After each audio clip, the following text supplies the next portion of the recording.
nuevamente tu servidor, Rogelio Ruiz. Para las personas que no me conocen, soy pionero del éxito por más de 45 años y el primer escritor y motivador de superación personal en toda la historia de mi país, El Salvador. En esta ocasión te presentaré un video histórico, cómo es que han venido sucediendo las reformas de nuestro país, El Salvador, después de la independencia colonial. Parte de esta historia la he vivido, no me la han contado.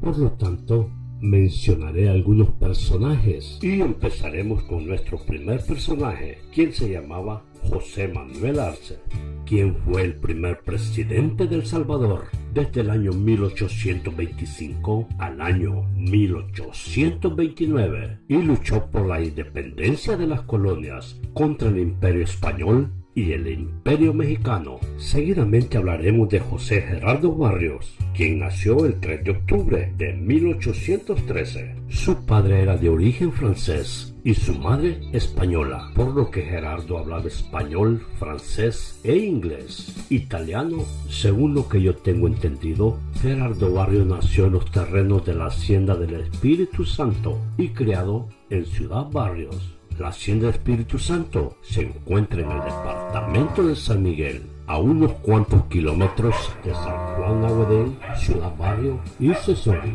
En la Hacienda del Espíritu Santo, hasta hoy día del año 2018, podemos observar las pirámides que Gerardo construyó, donde él sabía tocar guitarra.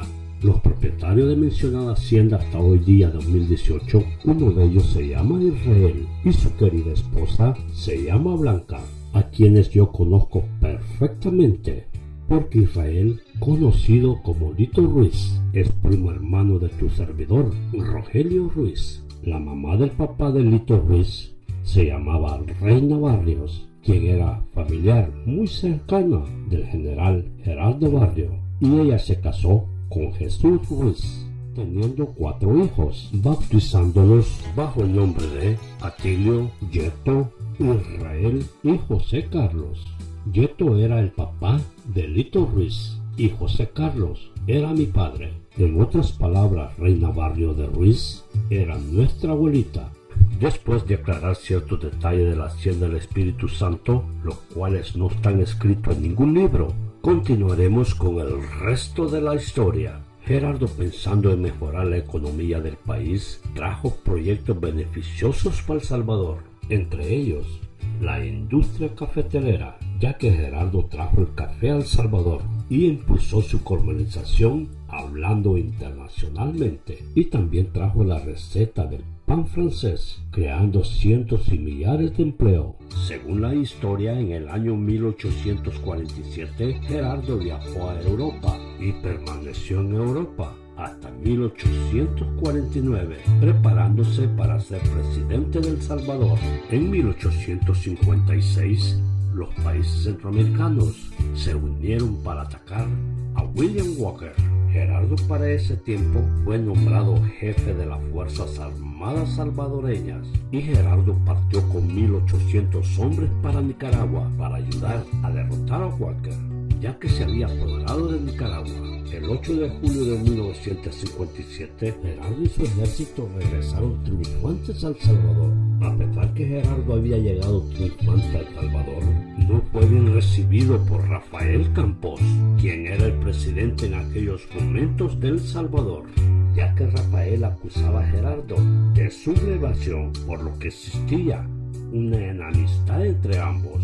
Fue cuando José San Martín, expresidente de El Salvador, interfirió, ya que era amigo de Gerardo y Rafael, y entre ambos llegaron a un acuerdo, y el acuerdo fue que a pesar que Gerardo había llegado triunfante a El Salvador, fuera desarmado él y su ejército. El 12 de marzo de 1859, el capitán general Gerardo Barrios llegó a ser presidente de la República de El Salvador, pero tenía ciertos obstáculos en el camino de su gobernación, y uno de esos obstáculos eran los conservadores, ya que no estaban de acuerdo en la forma que Gerardo gobernaba, y entre los conservadores existían unos obispos, y algunos de los obispos se se fueron para Guatemala y desde Guatemala le hacían la guerra a Gerardo por medio de la prensa.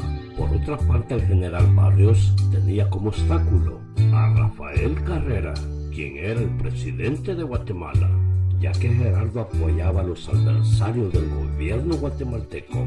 En febrero de 1863 estalló una guerra donde muchos países centroamericanos se vieron involucrados.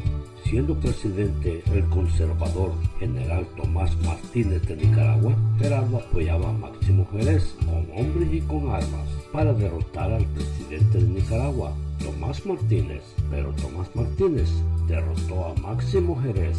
Basado a lo antes mencionado, el presidente de Guatemala, Rafael Carrera, invadió El Salvador, derrotando a Gerardo Barrios, por lo que Gerardo huyó a la Hacienda del Espíritu Santo y seguidamente se fue a Costa Rica y Panamá. Con la derrota de Gerardo, el conservador Francisco Dueñas se instaló en el poder como el nuevo presidente de El Salvador.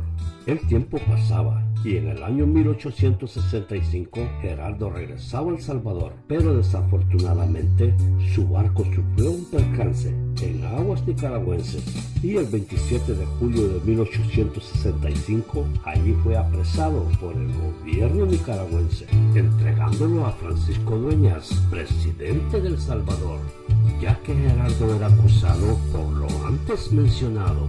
Y el día 10 de agosto de 1865 empezó el Consejo de Guerra a juzgar a Gerardo, y el día 28 del mismo año fue declarado culpable por el Consejo de Guerra por todo lo antes mencionado, sin darle tiempo ni siquiera de hacer su testamento, porque el siguiente día, 29 de agosto de 1865, a las 4:30 de la madrugada, el capitán general José Gerardo Barrios fue fusilado.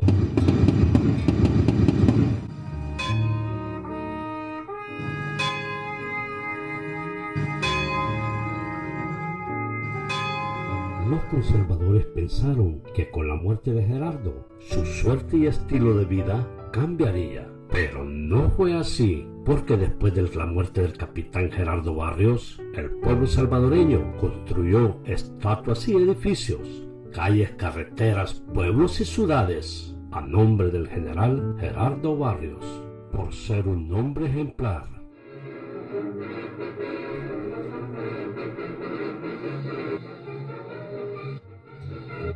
Seguidamente hablaremos de otro personaje, quien se llamaba Manuel Enrique Araujo, y él nació el 12 de octubre de 1865 en el departamento de Usulután, quien se convirtió presidente de El Salvador el 1 de marzo de 1911.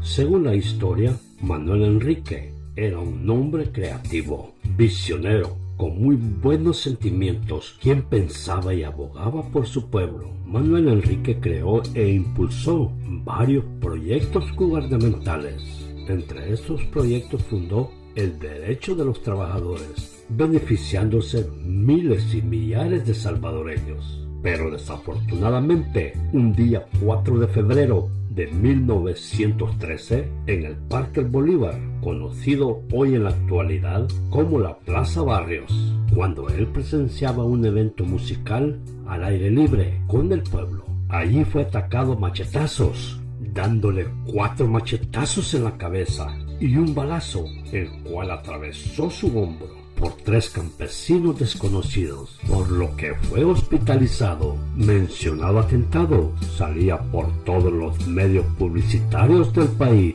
pero desafortunadamente, unos días después, el presidente murió, por lo que asistieron más de 15,000 personas a su entierro.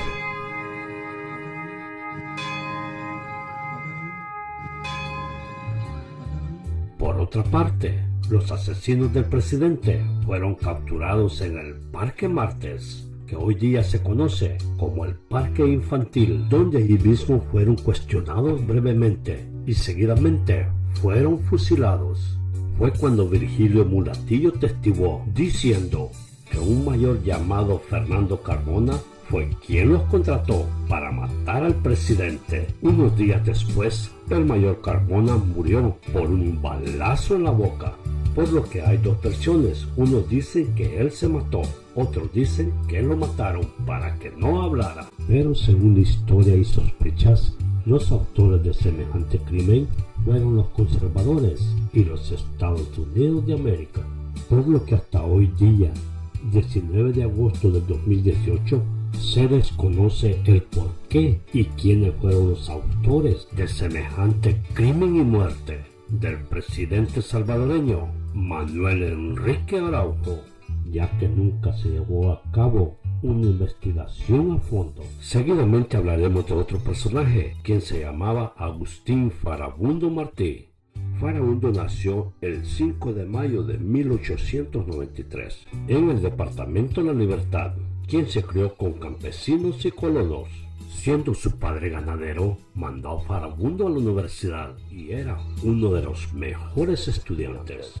Y en 1913 él se graduó en Ciencias y Letras y también estaba estudiando para abogado, pero él siempre pensaba en su pueblo, por lo que abandonó los estudios y pensaba que el país necesitaba un cambio político y social. Y sabía perfectamente que por medio de la universidad era imposible de lograr ese cambio, por lo que se fue del país en busca de trabajo, participando con la Revolución Mexicana. Los días, meses y años pasaban y Farabundo regresó a El Salvador a los principios de 1920, siendo presidente de El Salvador Jorge Meléndez. Farabundo participó en una manifestación que se llevó a cabo en el Parque Bolívar para hacer notar la presencia de los guatemaltecos en el país, por lo que fue encarcelado y expulsado de El Salvador. Fue cuando participó contra la invasión yanqui de Centroamérica y el Caribe, ya que las compañías norteamericanas y nacionales se habían apoderado de Centroamérica y el Caribe. En 1925, Farabundo regresó a El Salvador, incorporándose en las luchas obreras y sociales y en ciertas organizaciones humanitarias. Una de ellas se llamaba La Regional y otra de ellas se llamaba El Socorro Rojo, por lo que se convirtió en uno de los líderes más principales de la Federación Regional de Trabajadores Salvadoreños. Por otra parte, participó en la invasión que realizaba los Estados Unidos contra Nicaragua, peleando al lado de Sandino, y con el tiempo se ganó la confianza y el respeto de Sandino, volviéndose su mano derecha, por lo que Sandino promovió a Farabundo como coronel. Y fue entonces cuando Farabundo mencionó las siguientes palabras: cuando la historia no se puede escribir con la pluma,